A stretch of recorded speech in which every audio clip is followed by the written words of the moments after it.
Hi friends, ಎಲ್ಲರೂ ಹೇಗಿದ್ದೀರಾ? Welcome back to Suji Vishnu logs. ಮೊದಲಿಗೆ ಎಲ್ಲರಿಗೂ ವರಲಕ್ಷ್ಮಿ ಹಬ್ಬದ ಶುಭಾಶಯಗಳು. ಸಾರಿ, ಸ್ವಲ್ಪ ವೀಡಿಯೋನ ಲೇಟಾಗಿ ಅಪ್ಲೋಡ್ ಮಾಡ್ತಾ ಇದ್ದೀನಿ. ನಾನು ಈ ವಿಡಿಯೋದಲ್ಲಿ ನಾವು ಯಾವ ಥರ ವರಲಕ್ಷ್ಮಿ ಹಬ್ಬನ ಮಾಡಿದ್ದೀರಿ ಅಂತ ಈ ವಿಡಿಯೋದಲ್ಲಿ ಶೇರ್ ಮಾಡ್ತಾ ಇದ್ದೀನಿ. ಅಂದರೆ ನಾವು ಕಳಶ ಇಟ್ಟು ಸ್ಥಾಪನೆ ಮಾಡೋದಿಲ್ಲ, ನಮ್ಮ ಮನೇಲಿ ಆ ಪದ್ಧತಿ ಇಲ್ಲ. ಸಿಂಪಲಾಗಿ ಫೋಟೋ ಇಟ್ಕೊಂಡೆ ಯಾವ ಥರ ಮಾಡಿದ್ದೀನಿ ಅಂತ ಈ ವಿಡಿಯೋದಲ್ಲಿ ಶೇರ್ ಮಾಡ್ತಾ ಇದ್ದೀನಿ. ಪ್ಲೀಸ್ ಎಲ್ಲೂ ಸ್ಕಿಪ್ ಮಾಡ್ದಿರ ವಿಡಿಯೋನ ಪೂರ್ತಿಯಾಗಿ ನೋಡಿ, ನಿಮಗೂ ಯೂಸ್ಫುಲ್ ಆಗ್ಬೋದು. ಹಾಗೆ ನನ್ನ ಚಾನಲ್ನ ಯಾರೆಲ್ಲ ಹೊಸ್ದಾಗಿ ನೋಡ್ತಾ ಇದ್ದೀರಾ ಸಬ್ಸ್ಕ್ರೈಬ್ ಮಾಡಿಕೊಂಡು ನೋಡಿ. ಈ ವಿಡಿಯೋ ಏನಾದ್ರು ಇಷ್ಟ ಆದರೆ ಪ್ಲೀಸ್ ಒಂದು ಲೈಕ್ ಮಾಡಿ. ಇನ್ನು ಬೆಳಗ್ಗೆನೇ 4 ಗಂಟೆಗೆಲ್ಲ ಎದ್ದೊಳಿ ಫ್ರೆಶ್ ಅಪ್ ಆಗಿ ನಾನು ಪ್ರಸಾದ ಮಾಡ್ಕೊಂಬಿಡೋಣ ಅಂದ್ಬಿಟ್ಟು ಒಂದು ಕಡೆಗೆ ಅನ್ನ ಇಟ್ಕೊಂಡಿದ್ದೆ. ಚಿತ್ರಾನ್ನ ಮಾಡೋಣ, ಹುಣ್ಸೆಹಣ್ಣು ಚಿತ್ರಾನ್ನ ಅಂದರೆ ದೇವಿಗೆ ತುಂಬಾ ಇಷ್ಟ ಅಂತ ಹೇಳ್ಬಿಟ್ಟು ಹುಣ್ಸೆಹಣ್ಣು ಚಿತ್ರಾನ್ನ ಮಾಡೋಣ ಅಂದ್ಬಿಟ್ಟು ಅದಕ್ಕೆಲ್ಲ ರೆಡಿ ಮಾಡಿಕೊಂಡೆ. ಇನ್ನು ಒಂದು ಕಡೆ ಅಕ್ಕಿನೂ ಇಟ್ಬಿಟ್ಟು ಸ್ಟವ್ ಮೇಲೆ ಅದು ಬೇಯೋಷ್ಟರಲ್ಲಿ ಈ ಕಡೆನೂ ಸ್ವಲ್ಪ ಡೆಕೋರೇಷನ್ ಮಾಡ್ಕೊತಾ ಇದ್ದೀನಿ. ನೈಟೇ ಮಣೆ ಎಲ್ಲ ಕೆಳಗಡೆ ಹಾಕಿ ಅದ್ರ ಮೇಲೆ ಪಂಚೆ ಹಾಕ್ಬಿಟ್ಟು ಬ್ಯಾಕ್ಗ್ರೌಂಡ್ ಡೆಕೋರೇಷನ್ ಎಲ್ಲ ನೈಟೇ ಮಾಡಿ ಇಟ್ಬಿಟ್ರಿ. ಇವಾಗ 1 ಕಪ್ ಆಗೋಷ್ಟು ಅಕ್ಕಿನ ತಗೊಂಡು ಆ ಮಣೆ ಮೇಲೆ ಹಾಕ್ಬಿಟ್ಟು ರಂಗೋಲಿನ ಅರ್ಶಿನದಲ್ಲೇ ಆ ರಂಗೋಲಿ ಹಾಕ್ಬಿಟ್ಟು ಅರ್ಶಿನ ಕುಂಕುಮ ಅಕ್ಷತೆ ಕಾಳು ಹಾಕಿ ಇಟ್ಟಿದ್ದೀನಿ. ಇನ್ನು ಈ ಕಡೆ ಮಡಿಲಕ್ಕಿಗೆ ನೈಟೇ ಎಲ್ಲ ನಾನು 3 ಕಪ್ ಆಗೋಷ್ಟು ಅಕ್ಕಿನ ತುಂಬ ತಗೊಂಡು ಒಂದು ಕವರ್ಗೆ ಹಾಕಿ ಇಟ್ಕೊಂಡ್ಬಿಟ್ಟಿದ್ದೆ. ಇವಾಗ ದೇವ್ರಿಗೆ ಮಡಿಲಕ್ಕಿನೂ ಒಂದು ಪ್ಲೇಟ್ಗೆ ಹಾಕಿ ಇಟ್ಕೊತಾ ಇದ್ದೀನಿ. ಇವಾಗ ಫೋಟೋ ಕೂಡ ಇಟ್ಕೊಂಡೆ. ಇನ್ನು ಫೋಟೋಗೆ ಕಾಸಿನ ಮಾಲೆ ಕೂಡ ರೆಡಿ ಮಾಡಿ ಇಟ್ಕೊಂಡ್ಬಿಟ್ಟಿದ್ದೆ ಆಲ್ರೆಡಿ. ಅದನ್ನು ಎಲ್ಲ ಡೆಕೋರೇಟ್ ಮಾಡಿ ಇಟ್ಬಿಟ್ಟಿದ್ದೆ. ನೈಟೇ ಎಲ್ಲ ನಾವು ಈ ಥರ ಮಾಡ್ಕೊಂಬಿಟ್ರೆ ಬೆಳಗ್ಗೆ ಟೆನ್ಷನ್ ಇರಲ್ಲ. ಮತ್ತು ಈ ಕಡೆ ಒಂದು ಆನೆ, ಈ ಕಡೆ ಒಂದು ಆನೆ ಇಡ್ತಾ ಇದ್ದೀನಿ. ಅದನ್ನು ಮೀಶೋದಲ್ಲಿ ಪರ್ಚೇಸ್ ಮಾಡಿದ್ದು. ಇನ್ನು 2 ದೀಪಗಳನ್ನ ಇಟ್ಬಿಟ್ಟು ನಾನು ಉಪ್ಪಿನ ದೀಪ ಮಾಡೋಣ ಅಂತ ಹೇಳ್ಬಿಟ್ಟು ಅದನ್ನು ರೆಡಿ ಮಾಡಿ ಇಟ್ಟಿದ್ದೀನಿ. ಈ ಸರಿ ಅದನ್ನು ಅಂಟಿಸೋಣ ಅಂದ್ಬಿಟ್ಟು. ಇನ್ನು ಮಡಲಕ್ಕಿಗೆ ಬಂದುಬಿಟ್ಟು ಸ್ಯಾರಿ ತಗೊಂಡಿದ್ದೆ. ಇದು ಬಂದ್ಬಿಟ್ಟು ಸ್ಯಾರಿ ಇಡ್ತಾ ಇದ್ದೀನಿ. 1 ತೆಂಗಿನಕಾಯಿ, ಕೊಬ್ಬರಿ ಚಿಪ್ಪು ಒಂದು ಅರ್ಧ, ಅಚ್ಚು ಬೆಲ್ಲ, ಆಮೇಲೆ ಇದು ಸೆಟ್ ಎಲ್ಲ ಬರುತ್ತೆ. ಅದನ್ನು ಒಂದು ಸೆಟ್ ಅಂದರೆ ಅದರಲ್ಲಿ ಕನ್ನಡಿ, ಕಾಟಿಗೆ, ಅಮ್ಮನಿಗೆ ಲಕ್ಷ್ಮೀ ದೇವಿಗೆ ಏನೇನು ಇಷ್ಟ ಆಗುತ್ತೋ ಅದೆಲ್ಲ ಅದರಲ್ಲಿರುತ್ತೆ. ಮತ್ತು ಎಲೆ ಅಡಿಕೆ, ಬಾಳೆಹಣ್ಣು, ಹೂವು, ಅಚ್ಚು ಬೆಲ್ಲ, ಒಂದು 11 ರೂಪಾಯಿ ಕಾಣಿಕೆ, ನಮಗೆ ಇಷ್ಟ ಆಗುತ್ತೋ ಅಷ್ಟು ಕಾಣಿಕೆ ಇಟ್ಟು ಪೂಜೆ ಮಾಡ್ಕೊಳೋದಷ್ಟೇ. ಇವಾಗ ಎಲ್ಲ ಅಲಂಕಾರ ಮಾಡಿಬಿಟ್ಟು ಫಸ್ಟು ನಾನು ದೀಪನ ಅಂಟಿಸ್ಬಿಟ್ಟೆ. ಫಸ್ಟು ಉಪ್ಪಿನ ದೀಪ ಮೇಲೆ ಮನೆ ದೇವ್ರಿಗೆ ಎಲ್ಲ ಪೂಜೆ ಮಾಡಿಬಿಟ್ಟು ಆಮೇಲೆ ಅಭಿಷೇಕ ಮಾಡ್ಕೊಳೋಣ ಅಂತೇಳ್ಬಿಟ್ಟು ಫಸ್ಟ್ ದೀಪ ಎಲ್ಲ ಅಂಟಿಸ್ತಾ ಇದ್ದೀನಿ. ಇನ್ನು ಪ್ರಸಾದಗೆ ಎಲ್ಲ ಚಿತ್ರಾನ್ನ, ಸ್ವಲ್ಪ ಮೊಸರನ್ನ, ವಡೆ, ಪಾಯಸ ಎಲ್ಲ ಮಾಡ್ಕೊಂಡಿದ್ದೆ. ಅದನ್ನು ಕೂಡ ನೈವೇದ್ಯಕ್ಕೆ ಆಮೇಲೆ ಇಡ್ತೀನಿ. ಫಸ್ಟ್ ಅಭಿಷೇಕ ಮಾಡ್ಕೊಂಬಿಡ್ತೀರಿ ನಾವು ಯಾವಾಗೂ. ಅಭಿಷೇಕ ಎಲ್ಲ ಮಾಡಾದ್ಮೇಲೆ ಆಮೇಲೆ ನೈವೇದ್ಯಕ್ಕಿಟ್ಟು ಪೂಜೆ ಮಾಡ್ಕೊಳೋದು.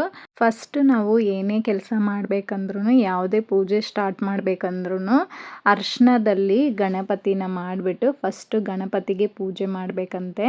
ಅಂದರೆ ಸ್ವಲ್ಪ ಅರ್ಶಿನದಲ್ಲಿ ಆ ಶೇಪು ಗಣಪತಿ ಈ ಥರ ಉಂಡೆ ಮಾಡಿ ಇಟ್ಬಿಟ್ಟು ಅದಕ್ಕೆ ಅರ್ಶಿನ, ಕುಂಕುಮ, ಹೂವು ಮತ್ತು ಅಕ್ಷತೆ ಕಾಳು ಹಾಕಿ ಊದುಬತ್ತಿಯಲ್ಲಿ ಪೂಜೆ ಮಾಡಿಕೊಂಡ್ರೆ ಆಯಿತು. ಸಿಂಪಲ್ಲಾಗಿ ಪೂಜೆ ಮಾಡಿಕೊಂಡು ಆಮೇಲೆ ಬೇರೆ ಪೂಜೆ ಎಲ್ಲ ಮಾಡ್ಕೋಬೇಕಂತೆ. ಇವಾಗ ಯಾವಾಗೋ ಅದೇ ಥರ ಮಾಡಿ ಇಟ್ಬಿಟ್ಟು ಪೂಜೆ ಎಲ್ಲ ಮಾಡಿಬಿಟ್ಟು ಇವಾಗ ನಾವು ಲಕ್ಷ್ಮಿಗೆ ಅಭಿಷೇಕ ಮಾಡ್ತಾಯಿದ್ದೀರಿ. ಯಾವಾಗೂ ಅಷ್ಟೇ, ನಾವು ಬೇರೆ ಟೈಮಲ್ಲೆಲ್ಲ ನಮಗೆ ಟೈಮ್ ಇರಲ್ಲ. ವರ್ಷಕ್ಕೆ ಸರಿ ಆದರೂ ನಾವು ಈ ಥರ ಲಕ್ಷ್ಮಿಗೆ ಅಭಿಷೇಕ ಮಾಡ್ಕೊಬೇಕು. ಈ ಥರ ಟೈಮಲ್ಲೇ ಮಾಡೋಕ್ಕಾಗೋದು. ಇನ್ನು ನಾವು ಯಾವಾಗೂ ಈ ಥರ ಒಂದು ಚಿಕ್ಕ ಲಕ್ಷ್ಮಿ ಇಟ್ಕೊಂಡಿದ್ದೀರಿ. ನಾವಿಬ್ಬರು ಸೇರಿ ಅಭಿಷೇಕ ಮಾಡ್ಕೊತೀರಿ. ಇನ್ನು ಯಾವಾಗೂ ಮಾಡೋ ಥರನೇ ಇವಾಗೂ ಲಕ್ಷ್ಮಿಗೆ ಹಾಲು, ಮೊಸರು, ಜೇನುತುಪ್ಪ, ತುಪ್ಪ ಮತ್ತು ಸಕ್ಕರೆ, ಬಾಳೆಹಣ್ಣು ಹಾಕಿ ಅಭಿಷೇಕ ಮಾಡಿಕೊಂಡು ಪೂಜೆ ಮಾಡ್ಕೊತಾ ಇದ್ದೀರಿ.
ಅಭಿಷೇಕ ಎಲ್ಲ ಮಾಡಾದಮೇಲೆ ಈ ಥರ ಅರಿಶಿನ ಕುಂಕುಮ ಅಕ್ಷತೆ ಕಾಳು ಹೂವು ಹಾಕಿ ಊದ್ಬತ್ತಿ ದೀಪ ಆರಾಧನೆ ಮಾಡ್ಕೊತೀರಿ.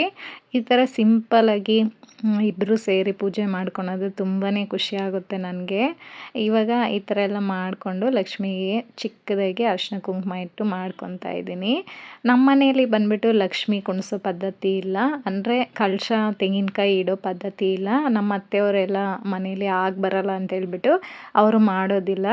ನಾನು ಅದೇ ಥರ ಫಾಲೋ ಮಾಡ್ಕೊಂಬರ್ತೀನಿ. ನೀನು ದೊಡ್ಡವ್ರು ಏನು ಹೇಳಿದ್ರೆ ಅದನ್ನು ಫಾಲೋ ಮಾಡಬೇಕಲ್ವ. ಆಗಿ ಬರಲ್ಲ ಅಂದಮೇಲೆ ನಾವು ಮಾಡೋಕ್ಕೆ ಹೋಗಬಾರ್ದು. ನಾನು ಯಾವಾಗೂ ಅಷ್ಟೇ ಈ ಥರನೇ ಎಲ್ಲ ಮಾಡ್ತೀನಿ, ಆದರೆ ಕಲಶ ಒಂದು ಕುಣಿಸೋದಿಲ್ಲ ಅಷ್ಟೇ. ಯಾರು ಬಂದರೂ ನಮ್ಮ ಮನೆಗೆ ಎಲ್ಲ ಮಾಡಿದೀಯಾ, ಇನ್ನು ಕಲಶ ಒಂದು ಮಾಡಿಲ್ಲ ಅಂತ ಹೇಳ್ತಾರೆ. ಅಂದರೆ ಅಲಂಕಾರ ಆಗಿರಲಿ, ಎಲ್ಲ ಥರ ಫ್ರೂಟ್ಸ್ ಆಗಿರಲಿ, ಪ್ರಸಾದ ಆಗಿರಲಿ ಎಲ್ಲ ಥರ ಮಾಡಿರ್ತೀನಿ, ಆದರೆ ಲಕ್ಷ್ಮಿ ಒಂದು ಕುಣಿಸಿರಲ್ಲ ಅಷ್ಟೇ. ಇನ್ನು ಆಗಿ ಬರಲ್ಲ ಅಂದರೆ ಮಾಡಬಾರ್ದಲ್ವ. ನನಗೆ ತುಂಬಾ ಇಷ್ಟ, ನನಗೆ ಎಲ್ಲ ಎಲ್ಲರೂ ಹೆಣ್ಮಕ್ಳಿಗೂ ಇಷ್ಟ ಆಗುತ್ತೆ ಈ ಥರ ಮಾಡಬೇಕು ಅಂತೇಳ್ಬಿಟ್ಟು.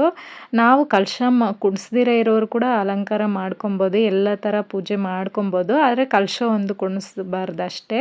ನೋಡಿ ಇವಾಗ ನಾನು ಎಲ್ಲ ಥರ ಮಾಡಿದ್ದೀನಿ, ಪ್ರಸಾದಗಳಾಗಿರಲಿ, ಹಣ್ಣುಗಳು ಎಲ್ಲ ಥರ ಹಣ್ಣುಗಳು ತೊಗೊಂಬಂದಿದ್ದೀನಿ, ಮತ್ತು ಡೆಕೋರೇಷನ್ ಎಲ್ಲ ಬ್ಯಾಕ್ಗ್ರೌಂಡ್ ಡೆಕೋರೇಷನ್ ಎಲ್ಲ ಮಾಡ್ಕೊಂಡಿದ್ದೀರಿ, ಎಲ್ಲ ಥರ ಮಾಡಿದ್ರಿ, ಆದರೆ ಕಲಶ ಒಂದಿಲ್ಲ ಅಷ್ಟೇ.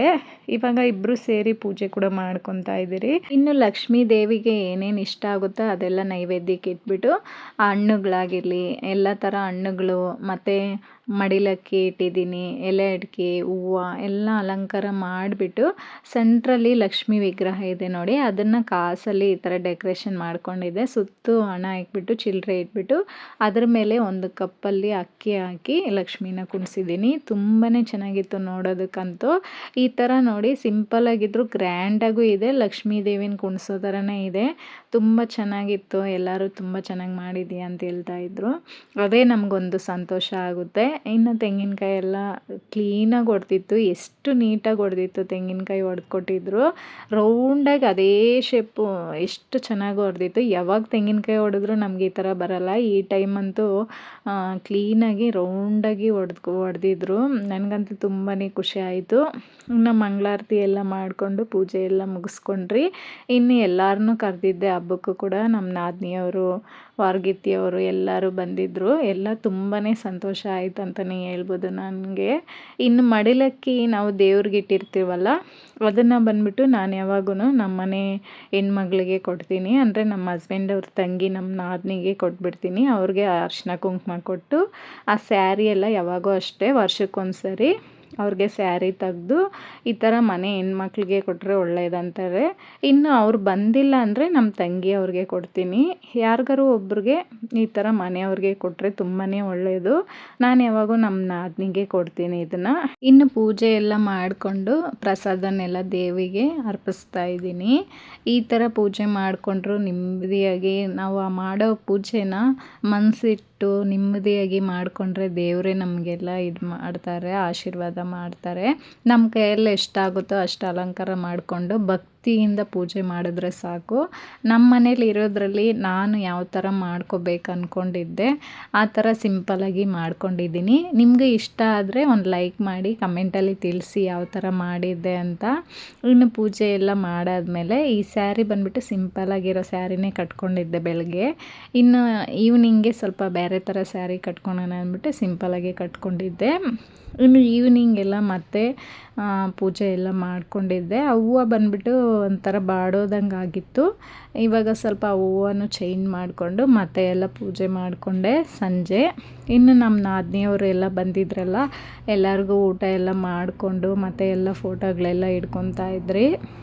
ಇನ್ನು ಬಂದುಬಿಟ್ಟು ತಟ್ಟೆಯಲ್ಲಿ ಇಟ್ಟಿರೋ ಮಡಿಲಕ್ಕಿನೂ ಅಷ್ಟೇ ನೈಟ್ ಬಂದುಬಿಟ್ಟು ಆರತಿ ಎತ್ತಾದಮೇಲೆ ದೇವಿನ ಕದಲಿಸ್ಬಿಟ್ಟು ಆಮೇಲೆ ನಾನು ಅವ್ರಿಗೆ ಕೊಡ್ತೀನಿ. ಫಸ್ಟೇ ಕೊಡಬಾರ್ದಂತೆ ಆ ಥರ.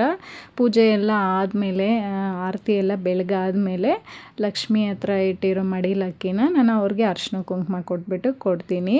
ಇನ್ನು ನಾನು ಮನೆಗೆ ಬರೋ ಮುತ್ತೈದೆಯರಿಗೆ ಈ ಥರ ಬ್ಲೌಸ್ ಪೀಸ್ ಆಗಿರಲಿ, ಈ ಥರ ವಾಯಿನ ಕೊಡ್ತೀನಿ. ಬ್ಲೌಸ್ ಪೀಸು, ಎಲೆ ಅಡಿಕೆ, ಬಾಳೆಹಣ್ಣು, 2 ಬಳೆ ಮತ್ತು ಅರ್ಶಿನದ ಕೊಂಬು, ಅರಿಶಿನ ಕುಂಕುಮ ಪ್ಯಾಕೆಟು, ಕಡಲೆಕಾಳನ್ನ ನೆನೆಸಿದ್ದೆ, ₹1 ಕಾಯಿನಿಟ್ಟು ಈ ಥರ ಕೊಡ್ತಾ ಇರ್ತೀನಿ. ವರ್ಷ ಅಷ್ಟೇ ನಮ್ಮ ಕೈಯಲ್ಲಿ ಆಗಿದ್ದಷ್ಟು ನಾವು ಕೊಡಬೇಕಂತೆ. ಇನ್ನು ನಾನು ಯಾವಾಗೂ ಈ ಥರ ಬ್ಲೌಸ್ ಪೀಸು, ಎಲೆ ಅಡಿಕೆ, ಅರಿಶಿನದ ಕೊಂಬು, ಬಳೆ, ಅರಿಶಿನ ಕುಂಕುಮ ₹1 ಕಾಯಿನಿಟ್ಟು ಕೊಡ್ತೀನಿ. ಅವರವರು ಶಕ್ತಿಗೆ ಅನುಗುಣವಾಗಿ ಅವ್ರವ್ರು ಕೊಡ್ಬೋದು. ಇನ್ನು ಗಿಫ್ಟ್ಸ್ ಏನಾದ್ರು ಇದ್ದರೂ ಕೊಡ್ಬೋದು. ಒಂದೊಂದು ವರ್ಷ ಒಂದೊಂದು ಥರ ಕೊಡ್ತೀನಿ. ಒಂದೊಂದು ವರ್ಷ ತೆಂಗಿನಕಾಯಿ ಇಟ್ಟು ಕೊಡ್ತೀನಿ, ಒಂದೊಂದು ವರ್ಷ ಈ ಥರ ಏನಾದ್ರು ಗಿಫ್ಟ್ಸು, ತಟ್ಟೆಗಳು, ಕಪ್ಪುಗಳು ಆ ಥರ ಏನಾದ್ರು ಕೊಡ್ತೀನಿ. ಒಂದೊಂದು ವರ್ಷ ಬ್ಲೌಸ್ ಪೀಸಲ್ಲಿ ಈ ಥರ ಕೊಡ್ತೀನಿ. ಒಂದೊಂದು ವರ್ಷ ಒಂದೊಂದು ಥರ ಕೊಡ್ತಾ ಇರ್ತೀನಿ. ಆದರೆ ಇದಂತೂ ಮಿಸ್ ಮಾಡಲ್ಲ. ಅಟ್ಲೀಸ್ಟ್ ನಾವು ಒಂದು 3 ಜನಕ್ಕೆ, 5 ಜನಕ್ಕೆ, 9 ಜನಕ್ಕೆ ಈ ಥರ ಅರಿಶಿನ ಕುಂಕುಮ ಕೊಡಬೇಕಂತೆ. ನಮ್ಮ ಮನೆಗೆ ಎಷ್ಟು ಜನ ಲಕ್ಷ್ಮಿಯರು ಬರ್ತಾರೋ ಅಷ್ಟು ಜನಕ್ಕೆ ಈ ಥರ ತಾಂಬೂಲ ಕೊಡ್ತೀನಿ. ಇನ್ನು ತಾಂಬೂಲ ಕೂಡ ಎಲ್ಲ ಬೆಳಗ್ಗೆನೇ ರೆಡಿ ಮಾಡಿ ಇಟ್ಕೊಂಡ್ಬಿಟ್ಟಿದ್ದೆ. ಇನ್ನು ಸಾಯಂಕಾಲ ಬಂದರೆ ಕೊಡೋದಕ್ಕೆ ಈಸಿ ಆಗುತ್ತಲ್ಲ ಅಂತೇಳ್ಬಿಟ್ಟು ಎಲ್ಲ ರೆಡಿ ಮಾಡಿ ಇಟ್ಕೊತಾ ಇದ್ದೀನಿ. ಇನ್ನು ಸಾಯಂಕಾಲ ಬಂದುಬಿಟ್ಟು ಈ ಸ್ಯಾರಿ ಕಟ್ಕೊಂಡಿದ್ದೆ, ಆರೆಂಜ್ ಕಲರ್ ಸ್ಯಾರಿ. ಯಾವ ಥರ ಇದೆ ಅಂತ ಹೇಳಿ. ಸುಮ್ಮನೆ ಎಲ್ಲ ಫೋಟೋ ಇಟ್ಕೊತಾ ಇದ್ರಿ, ಸಿಂಪಲಾಗೆ ರೆಡಿ ಆಗಿದ್ರಿ. ಇನ್ನು ನಮ್ಮ ನಾದಿನಿ, ಅವ್ರ ಹಸ್ಬೆಂಡ್, ಇಬ್ಬರು ಹೆಣ್ಮಕ್ಳು ಇವರೆಲ್ಲ ಬಂದಿದ್ರಲ್ಲ, ಹಂಗೆ ಸುಮ್ಮನೆ ಸೆಲ್ಫಿಗಳು ತಗೊತಾ ಇದ್ರಿ. ಇನ್ನು ನಮ್ಮ ತಂಗಿ ಮನೆಯಲ್ಲಿ ನೋಡಿ ವರಲಕ್ಷ್ಮಿ ಕುಣಿಸಿದ್ದಾರೆ. ಇದು ಬಂದುಬಿಟ್ಟು ನಮ್ಮ ದೊಡ್ಡ ತಂಗಿ ಮನೆಯಲ್ಲಿ ಮಾಡಿರೋದು. ಅವ್ರ ಮನೆಯಲ್ಲಿ ನೋಡಿ ಈ ಥರ ಮಾಡ್ಕೊಂಡಿದ್ದಾರೆ, ತುಂಬ ಚೆನ್ನಾಗಿ ಮಾಡಿದ್ದಾರೆ ಅವ್ರ ಮನೆಯಲ್ಲಿ. ಇದು ಬಂದುಬಿಟ್ಟು ನಮ್ಮ ಚಿಕ್ಕ ತಂಗಿ ಮನೆಯಲ್ಲಿ. ಅವರು ಎಲ್ಲ ಲಕ್ಷ್ಮೀನ ಕಲಶ ಇಟ್ಟು ತೆಂಗಿನಕಾಯಿ ಈ ಥರ ಮುಖವಾಡ ಇಟ್ಟು ಮಾಡ್ಕೊತಾರೆ. ಅವ್ರ ಮನೆಯಲ್ಲೆಲ್ಲ ತುಂಬಾ ಚೆನ್ನಾಗಿ ಮಾಡಿದರು. ಇನ್ನು ನಮ್ಮ ಮನೇಲಿ ನಾನು ಈ ಥರನೇ ಫೋಟೋ ಇಟ್ಟು ಮಾಡ್ಕೊತಾ ಇರ್ತೀನಿ. ಇನ್ನು ಏನೇನು ಪ್ರಸಾದ ಮಾಡಿದೆ ಅಂತ ನಿಮ್ಮ ಹತ್ರ ಶೇರ್ ಮಾಡ್ತಾಯಿದ್ದೀನಿ. ಕ್ಯಾರೆಟ್ ಬೀನ್ಸ್ ಪಲ್ಯ, ಚಿತ್ರಾನ್ನ, ಸುಗ್ಗಿ ಬರುತ್ತಲ್ಲ ಪೂರ್ಣ ಉಂಡೆ, ಸ್ವೀಟ್ ಬೋಂಡ, ಅದು ಉದ್ದಿನ ಬೇಳೆ ವಡೆ, ಆಮೇಲೆ ಬೇಳೆ ವಡೆ, ಪಾಯಸ, ಆಮೇಲೆ ಕಡಲೆಕಾಳು, ಅನ್ನ, ಸಾಂಬಾರು ಇಷ್ಟೆಲ್ಲ ಮಾಡಿದ್ದೆ. ಇನ್ನು ಎಲ್ಲರೂ ಬಂದಿದ್ರಲ್ಲ, ಎಲ್ಲರೂ ಊಟ ಕೂಡ ಮುಗಿಸ್ಕೊಂಡ್ರು. ಇನ್ನು ಬೆಳಗ್ಗೆನೇ ಅವರು ಹೊರಟ್ಬಿಡ್ತೀನಿ ಅಂತೇಳ್ಬಿಟ್ಟು ಅವ್ರ ತಂಗಿ ಎಲ್ಲ ರಾಖಿ ಕಟ್ತಾಯಿದ್ರು. ಇನ್ನು ನಮ್ಮ ಹಸ್ಬೆಂಡ್ಗೆಲ್ಲ ರಾಖಿ ಕಟ್ಟಾದಮೇಲೆ ಅದು ವೀಡಿಯೋ ಶೂಟ್ ಮಾಡೋದೇ ಮರ್ತೋಗ್ಬಿಟ್ಟಿದ್ದೀರಿ. ಇನ್ನು ನಾನು ಅವ್ರ ಹಸ್ಬೆಂಡ್ಗೆ ಕಟ್ತಾಯಿದ್ದೀನಿ, ಅಂದರೆ ನಮ್ಮ ನಾದಿನಿ ಅವ್ರ ಹಸ್ಬೆಂಡು, ನಮ್ಗೆ ಅಣ್ಣ ಆಗಬೇಕಲ್ವಾ. ಇನ್ನು ನಮ್ಮ ಆರ್ಗೀತಿ ಅವರೆಲ್ಲ ಬಂದಿದ್ದರು, ಅಂದರೆ ನಮ್ಮ ಹಸ್ಬೆಂಡ್ ಅವ್ರ ತಮ್ಮ ಅವರು. ಪಾಪ ಅವರು ಮಕ್ಕಳನ್ನ ಕರ್ಕೊಂಡು 10 ಗಂಟೆಗೆ ಬಂದಿದ್ದರು. ಇನ್ನು ಅವರು ಕೂಡ ರಾಖಿ ಕಟ್ತಾಯಿದ್ದಾರೆ. ನಮ್ಮಿಬ್ಬರಿಗೂ ಇವರೇ ಅಣ್ಣ. ಇನ್ನು ನನಗೆ ನಮ್ಮ ಆರ್ಗೀತಿ ಇಲ್ಲಿದ್ದಾರಲ್ಲ ಸ್ಯಾರಿ ಕಟ್ಕೊಂಡು, ಅವರು ಇಬ್ಬರು ಕಟ್ಬಿಟ್ಟು ಆಶೀರ್ವಾದ ಮಾಡ್ತಾಯಿದ್ದಾರೆ. ಮಕ್ಕಳೆಲ್ಲ ಆಗಿ 100 ವರ್ಷ ಚೆನ್ನಾಗಿರೋ ಅನ್ನೋ ಥರ ನಕ್ಕೊಂಡು ಹೇಳ್ತಾಯಿದ್ರು. ಇನ್ನೆಲ್ಲ ರಾಖಿ ಕಟ್ಬಿಟ್ಟು ಊಟ ಎಲ್ಲ ಮಾಡಿಕೊಂಡು ಜಾಲಿಯಾಗಿ ಮಾತಾಡ್ಕೊಂಡಿದ್ರಿ. ಇನ್ನು ಅಲ್ಲಿ ಕೂತ್ಕೊಂಡಿದ್ರಲ್ಲ ನಮ್ಮ ಅತ್ತೆಯವರು, ಅವರು ಕೂಡ ಬಂದಿದ್ದರು. ಇನ್ನೂ ಒಂಥರ ಖುಷಿಯಾಗಿತ್ತು. ಇವತ್ತೆಲ್ಲರೂ ಬಂದಿರೋದಕ್ಕೆ, ಹಬ್ಬ ಮಾಡಿರೋದಕ್ಕೆ ಒಂಥರ ಸಂತೋಷವಾಗಿತ್ತು ಅಂತಲೇ ಹೇಳ್ಬೋದು. ಈ ವಿಡಿಯೋ ಕೂಡ ಇಲ್ಲಿಗೆ ಎಂಡ್ ಮಾಡ್ತಾಯಿದ್ದೀನಿ. ಇವತ್ತಿನ ವಿಡಿಯೋ ಕೂಡ ಇದಾಗಿರುತ್ತೆ. ನಿಮ್ಗೇನಾದ್ರು ಇಷ್ಟ ಆದರೆ ಪ್ಲೀಸ್ ಒಂದು ಲೈಕ್ ಮಾಡಿ. ಈ ವಿಡಿಯೋ ಪೂರ್ತಿಯಾಗಿ ನೋಡಿ. ನೀವು ಒಂದು ಲೈಕ್ ಮಾಡಿ, ಹಾಗೆ ಶೇರ್ ಮಾಡಿ, ಕಮೆಂಟಲ್ಲಿ ತಿಳಿಸಿ. ಹಾಗೆ ನನ್ನ ಚಾನಲ್ನ ಯಾರೆಲ್ಲ ಹೊಸ್ದಾಗಿ ನೋಡ್ತಾ ಇದ್ದೀರಾ ಪ್ಲೀಸ್ ಸಬ್ಸ್ಕ್ರೈಬ್ ಮಾಡ್ಕೊಂಡು ನೋಡಿ. ನಮ್ಮನೆ ವರಲಕ್ಷ್ಮಿ ಬಂದುಬಿಟ್ಟು ಯಾವ ಥರ ಇತ್ತು ಅಂತ ಲೈಕ್ ಮಾಡಿ, ಶೇರ್ ಮಾಡಿ, ಕಮೆಂಟಲ್ಲಿ ತಿಳಿಸಿ. ನೀವು ಲೈಕ್ ಮಾಡೋದ್ರಿಂದ, ಕಮೆಂಟಲ್ಲಿ ತಿಳಿಸೋದ್ರಿಂದ ನಮಗೆ ಖುಷಿ ಆಗುತ್ತೆ, ಇನ್ನೂ ವೀಡಿಯೋಸ್ ಮಾಡಬೇಕಂತ ಆಸೆ ಆಗುತ್ತೆ. ನೀವು ಲೈಕ್ ಮಾಡಿಲ್ಲ, ಶೇರ್ ಮಾಡಿಲ್ಲ, ಕಮೆಂಟ್ ಮಾಡಿಲ್ಲ ಅಂದರೆ ನಮಗೂ ಇಂಟ್ರೆಸ್ಟ್ ಬರಲ್ಲ. ನೆಕ್ಸ್ಟ್ ವರ್ಷಕ್ಕೆ ಇನ್ನೂ ಚೆನ್ನಾಗಿ ಮಾಡಬೇಕಂತ ಒಂದು ಆಸೆ ಬರುತ್ತೆ. ನಿಮ್ಮೆಲ್ಲರ ಸಪೋರ್ಟ್ ಬೇಕೇ ಬೇಕು. ಹಾಗೆ ನಿಮ್ಮೆಲ್ಲರಿಗೂ ವರಲಕ್ಷ್ಮಿ ಹಬ್ಬದ ಆರ್ಥಿಕ ಶುಭಾಶಯಗಳು. ಎಲ್ಲರಿಗೂ ಆರೋಗ್ಯ, ಐಶ್ವರ್ಯ ಕೊಟ್ಟು ಚೆನ್ನಾಗಿ ಕಾಪಾಡ್ಕೊ ಬರಲಿ ಅಂತ ಮನಸ್ಫೂರ್ತಿಯಾಗಿ ಬೇಡ್ತಾ ಇದ್ದೀನಿ.